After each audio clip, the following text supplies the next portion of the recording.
City. I'll love you right back. Hi, everybody. Hannah and Zubin with you with the hardest working man in show business. The first of two sports centers today, right? You've got us covered on both networks. Got to have depth at the sports center position. Yes, we do. Speaking of depth, we find out a lot usually by the quarter pole of the NFL season. Yesterday was fascinating in a number of regards. We got some clues, some good, some not so good, and plenty of NFL news kind of breaking on this Monday in alignment to that quarter pole. Let's get to it right for you. The talented but troubled Vontaze Burfict in trouble again, suspended for the rest of the season. This helmet-to-helmet hit to Jack Doyle. His repeated violations of the unnecessary roughness rules got him 12 games. Hannah will break down the biggest hits in just a bit. The Raiders, minus Burfict, will play the Bears in London. Mitchell Trubisky, dislocated shoulder along with a slight labrum tear, will not have surgery. Only timeline, the cryptic sooner rather than later to return. The Broncos season just went from awful to disastrous. A torn ACL for Bradley Chubb. He's out for the season. The Broncos are 0-4. Hannah, they've never been 0-5. They're on the road at the Los Angeles Chargers. Josh Allen took a brutal hit from Jonathan Jones in Buffalo yesterday. He's in the concussion protocol still. Coming up, we'll hear from Tom Brady and his take on the key moment in that Bills loss to the Pats. Well, as Zubin just said, Oakland Raiders linebacker Vontaze Burfict suspended for the rest of the season for the helmet-to-helmet on Colts tight end Jack Doyle. NFL Vice President of Football Operations Jon Runyan announced the suspension today, saying that Burfict is suspended without pay for the remaining 12 weeks of the season in any playoff games for, quote, repeated violations of unnecessary roughness rules, close quote. This is the longest suspension for an on-field infraction in the history of the NFL. He's in the process of filing an appeal. More from Mort momentarily, but Burfict has a laundry list of unnecessary roughness penalties, none more memorable than the shoulder hit on Antonio Brown in the 2015 wildcard game that was so ugly. That resulted in a 3-game suspension. And then in a 2017 preseason game, Burfict was suspended 5 games for this hit on Chiefs fullback Anthony Sherman. That suspension was later reduced to 3 games after Burfict appealed. And then, of course, there was the hit yesterday. Helmet to helmet, Colts tight end Jack Doyle, he launches and hits him. Burfict ejected from the game and suspended for the remainder of the season, and this is nothing new. This is the 4th straight year Burfict has been suspended, bringing his total games missed to 22, including the 12 remaining games on the schedule this year for the Raiders. He's been fined nearly $500,000 for on-field violations in his career, the most of any player since he entered the NFL.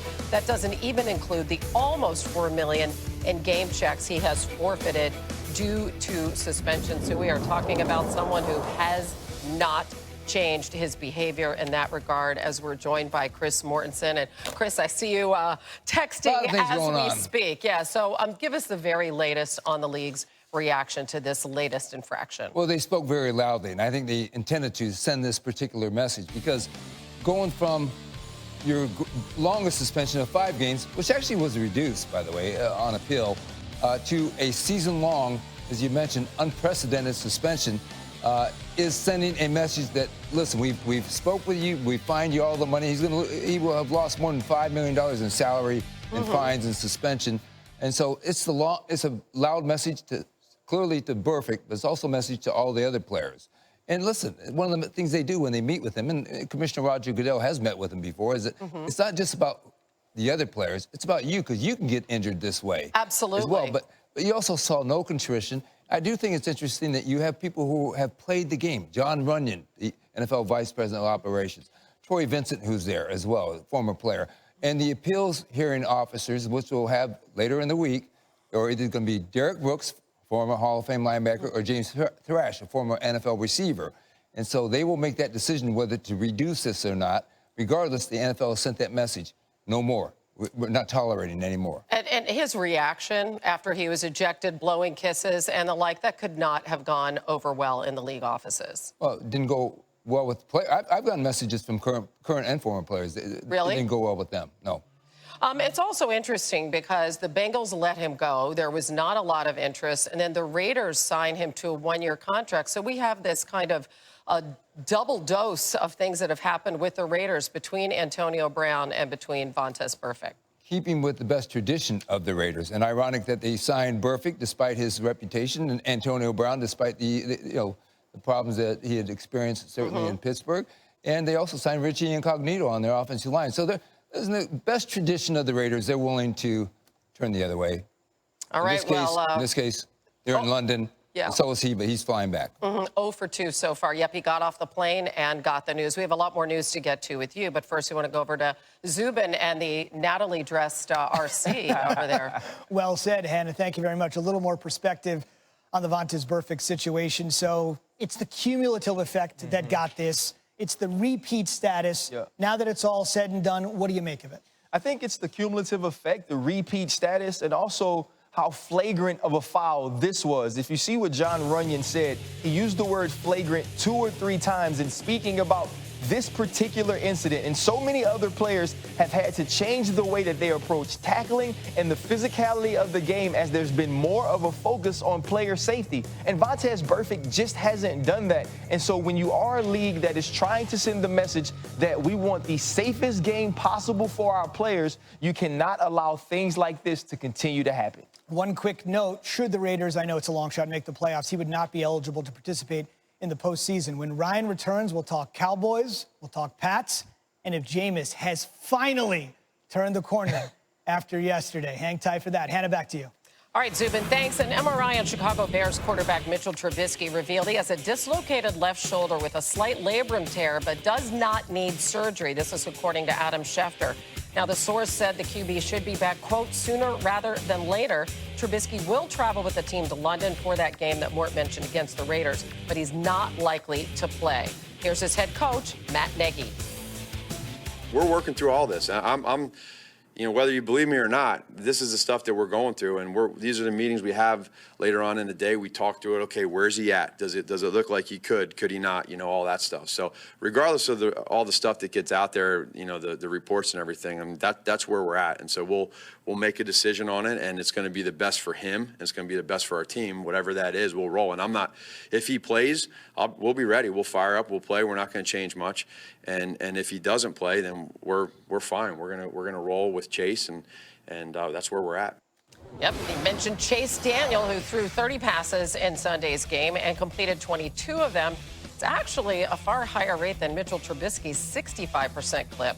After finishing last season with the third best total QBR, Trubisky ranks 29th this season. So it's a dislocated shoulder. We're back with more. No surgery required. What more can you tell us? Well, non-throwing shoulder, and Adam Schefter reported this. He also has some labrum damage in that left shoulder.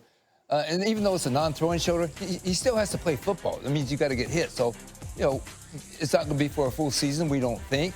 In the meantime, and Chase Daniel, they have a guy who's actually spent more time in this offense going back to Kansas City with Andy Reid and Matt Nagy back then than Mitch Trubisky has. Now, Trubisky has upside. He's the quarterback of the future. But you saw Chase yesterday, completed 22 passes. And, oh, by the way, with that defense, he may be the best formula for them to go forward with, at least for this interim, while Trubisky is out. Yeah, it's a nice luxury to have that defense as we look at their next 5 games and some tough opponents on the schedule, but they're the 5th-ranked total defense, 2nd scoring defense in the NFL. Let me ask you about the Broncos. Man, Vic Fangio's having a tough first year there. So they are 0-4, and now they're going to be without linebacker Bradley Chubb for the rest of the season. A torn ACL. He actually left the game, Mort, with what was cramping. Then he comes back. He comes back even with the injury. And Fangio said, you know, he played that last series, in his words, pretty damn well. What more can you add here? Well, listen, for Vic Fangio, yeah, it's been a nightmare scenario. But now, listen, they could be 2-2. There's always a coulda, woulda, shoulda. They've lost 2 games, kind of like yesterday, where the opposing team kicks a field goal. But losing Chubb for a season, that's a big blow. And this is a relentless player. That's why a guy like him went back in the game, but down for the season. And right now, the Denver down for the first month of the season. Boy, I tell you what, they have lost 8 in a row. They're going to play the Chargers on Sunday, but that's 8 in a row. Longest losing streak in the NFL dating back to last year. All they want is 1 W. Yeah. One. Mort, great to have you, the one and only. Thanks. Guys, thanks. Broncos have never been 0-5. Still to come, setting the stage for Monday Night Football. Can the Steelers save their season tonight on ESPN against the Bengals? Plus today's best sights and sounds from NBA Media Days, featuring Zion's Big Easy expectations. And now the Sixers are rebounding from Kawhi's infamous knockout punch in the playoffs.